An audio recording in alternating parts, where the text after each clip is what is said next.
अस्सलाम वालेकुम नाजरीन, वेलकम टू नॉलेज पर। जब कोई जवाब न मिला तो कासिम ने आगे बढ़कर तलवार की नोक से एक उभरी हुई जगह को टटोलना शुरू किया। इस पर भी जब सोने वाले ने हरकत ना की तो उस तलवार को जरा जरा से उसने दबाकर महसूस करना शुरू कर दिया कि अंदर कोई इंसान नहीं बल्कि कोई सख्त चीज है। उसने देखा और फिर उसकी देखा देखी बाकी साथी भी खेमे पर उसी तरह से चढ़कर उसको जगह जगह से टटोलने लगे और एक ने दूसरी जगह उभरी हुई सतह पर जोर से पांव मारते हुए चिल्लाकर कहा, नीचे तो पत्थर हैं, इंसान बिल्कुल नहीं। उन्होंने पत्थरों पर चादरें डालकर हमें बेवकूफ बनाया है, चलो यहां से निकलें। कासिम ने गुस्से की हालत में एक और उभरी हुई जगहों पर तलवार मारते हुए कहा, वो हमारी आमद से बाखबर होकर भाग गए हैं। चंद कदम के फासले से एक गरजती हुई आवाज सुनाई दी, हम यही हैं, आप भागने की कोशिश ना करें। कासिम के साथी एक गैर मुतवक्के हमले का मुकाबला करने के लिए तैयार हो गए, लेकिन आसपास कोई नजर ना आया।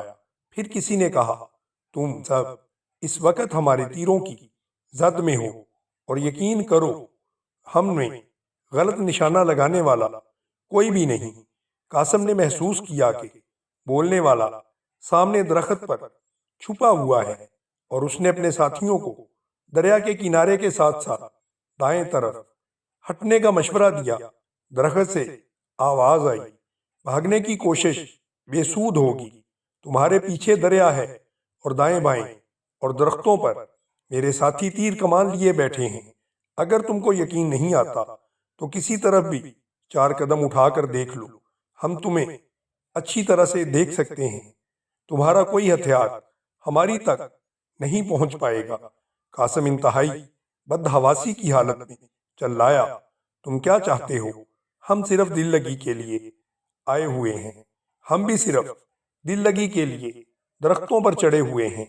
मेरी बात पे यकीन करो, मैं तुम्हें सिर्फ डराना चाहता था। तुम भी मेरी बात का यकीन करो, मैं भी सिर्फ तुम्हें डराना चाहता हूँ। कासिम ने कहा, क्या ये मुनासिब ना होगा कि तुम दरख्त से नीचे उतर कर मेरे साथ बात करो? दरख्त से आवाज आई, नीचे उतरने की दावत का शुक्रिया, मैं भी यहाँ बहुत तंग बैठा हूँ, लेकिन पेशतर इसके कि मैं नीचे उतरूं तुम्हें एक तकलीफ जरूर उठानी पड़ेगी। वो क्या? तुम अपने साथियों को तलवारें फेंकने का हुक्म दो। कासिम ने कहा, क्या ये अच्छा ना होगा कि तुम बात करते वक्त अपने और मेरे मनसब का लिहाज करो? दरख्त से आवाज आई, गुस्ताखी मुआफ, तुम्हारे चेहरे पर निकाब है और मैं आवाज से तुम्हें नहीं पहचान सका। कासिम ने कहा, तो इसका मतलब है कि तुम हमारी आमद की इल्म के बगैर ही इस कदर मुहतात हो गए थे। कदरे तवक्कुफ के बाद आवाज आई, हम दरिया के किनारे बैठे हुए चांदनी रात का लुत्फ उठा रहे थे। शायद तुम्हारी बदकिस्मती थी कि हमने तुम्हारी कश्तियां देखकर खतरा महसूस करने में गलती नहीं की। खेमे में आग के शोले भड़क रहे थे। कासिम ने अपने आदमियों से कहा, तुम यहाँ क्या कर रहे हो? देखते नहीं खेमा जल रहा है? अब इसे घसीट कर पानी के करीब ले जाओ। दरख्त से गरजती हुई आवाज आई, ठहरो, अगर तुम में से किसी ने इधर उधर हिलने की कोशिश की तो तुम्हारे लिए अच्छा ना होगा।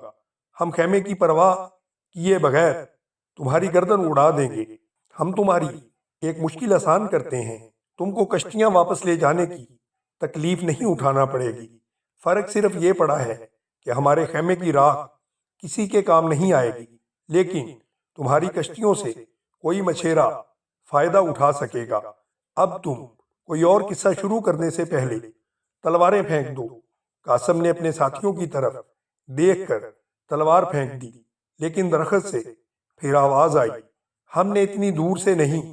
मैं चाहता हूं कि तुम में से हर शख्स बारी बारी आगे आए और इस दरख्त के नीचे अपनी तलवार फेंक कर वापस उसी जगह जाकर खड़ा हो जाए। कासिम ने कहा, हम ऐसी हार मानने की बजाय लड़ने को तरजीह देंगे। अगर तुम में जुर्रत है तो नीचे उतर कर मुकाबला करो। दरख्त से आवाज आई, खुदा का शुक्र है हमें आपने इस काबिल समझा, लेकिन میں آپ کو یقین دلاتا ہوں کہ ہمارے پاس کند تلواریں نہیں، آپ نے ہماری تلواروں کو تیزی اور اپنی جان کی قیمت کا بہت غلط اندازہ لگایا ہے، لیکن اس کے باوجود اگر آپ مقابلے کی دعوت دیتے ہیں تو ہم تیار ہیں۔ آپ میں جس شخص کو اپنے متعلق زیادہ غلط فہمی ہے کہ وہ ذرا آگے آ جائے، ہم ایک نیچے اتر کر اس کے ساتھ یکے بعد دیگرے آپ میں سے ہر کو آزمائی کا موقع دیں گے، لیکن اگر آپ اس میں اپنا فائدہ نہیں دیکھتے تو میں آپ اپنے ساتھیوں کی طرف سے وعدہ کرتا ہوں کہ ہتھیار ڈال دینے کے بعد تمہیں جانے کی اجازت ہوگی۔ قاسم نے پھر اپنے ساتھیوں کی طرف دیکھا اور کچھ سوچ کر ایک طرف اشارہ کیا۔ وہ آگے بڑھا اور درخت کے نیچے تلوار پھینک کر واپس چلتے ہوئے خیمے کے قریب جا کھڑے ہوئے۔ ایک شخص نیچے اترا، یہ عبدالعزیز تھا۔ وہ تلوار نیام سے نکال کر آگے بڑھا اور قاسم اور اس کے ساتھیوں کے قریب جا کھڑا ہوا، اور ایک لمحہ سوچنے کے بعد، میں عام طور پر آواز پہچاننے میں غلطی نہیں کرتا، میرے خیال میں مجھے وزیر اعظم کے صاحبزادے سے ملاقات کا شرف حاصل ہوا ہے۔ قاسم نے اپنے چہرے سے نقاب اتار کر پھینک دیا۔ عبدالعزیز نے آواز دی، طاہر، عبد المالک، اب اتر آؤ، یہ قاسم ہے۔ ہم نے سمجھا تھا کہ ہم پر کوئی دشمن چڑھائی کرنے والا ہے۔ عبدالعزیز کے ساتھی یکے بعد دیگرے ننگی تلواریں لیے اس کے قریب آ کھڑے ہوئے۔ قاسم نے کہا، تم بہت ہوشیار ہو، ہم تو صرف دل لگی کے لیے آئے تھے۔ عبدالعزیز نے کہا، بہت نوازش کی آپ نے، ہم آپ کی باتیں سن چکے ہیں۔ قاسم نے کہا، آپ نے وعدہ کیا تھا کہ ہم سے تلوار رکھوا کر آپ ہمارا راستہ نہیں روکیں گے۔ عبدالعزیز نے جواب دیا، میں اپنے وعدے پر قائم ہوں، لیکن میں نے آپ کے ساتھیوں کو نہیں دیکھا، آپ انہیں نقاب اتارنے کا مشورہ دیجیے۔ قاسم کے اشارے پر انہوں نے کچھ دیر پس و پیش کے بعد نقاب اتار دیے۔ عبد المالک نے ذرا آگے بڑھ کر ان میں سے 4 فوجی افسروں کو پہچانتے ہوئے کہا، عزیز، قاسم کا اثر فوج تک بھی پہنچ چکا تھا، انہیں پہچانتے ہو؟ میرے خیال میں ان 4 کو اپنے پاس مہمان رکھنا ضروری ہے۔ عبدالعزیز نے جواب دیا، میں ان سب کی جان بخشی کا وعدہ کر چکا ہوں۔ قاسم، تم جا سکتے ہو، لیکن ایک بات اچھی طرح سمجھ لو، اگر تم اپنے ارادے سے باز نہ آئے تو تمہارے لیے بہت برا ہوگا۔ اگر طاہر کے جسم پر ایک خراش بھی آئی تو میں وزیر اعظم کے محل کے نیچے 50,000 سپاہی لے کر پہنچ جاؤں گا، اور ہمارے پاس تلواریں اس بات کا ثبوت دیں گی کہ کون ہمارا دشمن تھا۔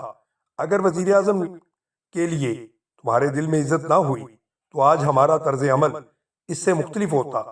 اگر دجلہ کا پانی ہماری لاشوں کو چھپا سکتا تو تمہاری لاشیں بھی اس کے سپرد کی جا سکتی ہیں۔ بہرحال اب تم جاؤ، اور آئندہ جب کبھی تمہارے دل میں انتقام کی آگ دوبارہ سلگنے لگے تو یہ یاد رکھنا کہ کل تک بغداد میں مجھے 15-20 اور ایسے نوجوان مل جائیں گے جو ہماری بات بڑی سے بڑی طاقت سے بھی ہمارا انتقام لینے کا حلف اٹھا لیں گے۔ یہ کہہ کر عبدالعزیز اپنے ساتھیوں کی طرف متوجہ ہوا۔ زید، نصیر، تم وہ تلواریں اٹھا لو۔ زید اور نصیر نے درختوں کے نیچے جا کر تلواریں اٹھا لیں۔ عبدالعزیز نے اپنے باقی ساتھیوں کی طرف اشارہ کیا اور وہ ایک طرف چل دیے۔ قاسم اور اس کے ساتھی انتہائی ندامت اور پریشانی کی حالت میں انہیں درختوں کی آڑ میں روپوش ہوتا دیکھ رہے تھے۔ جنگل میں قریباً آدھ میل چلنے کے بعد عبدالعزیز اور اس کے ساتھی اس جگہ پہنچے جہاں درختوں کے ساتھ ان کے گھوڑے بندھے ہوئے تھے۔ تھوڑی دیر بحث کے بعد سب اس فیصلے پر متفق ہو گئے کہ انہیں فوراً بغداد پہنچنا چاہیے، اور وہ گھوڑوں پر سوار ہو چکے تھے۔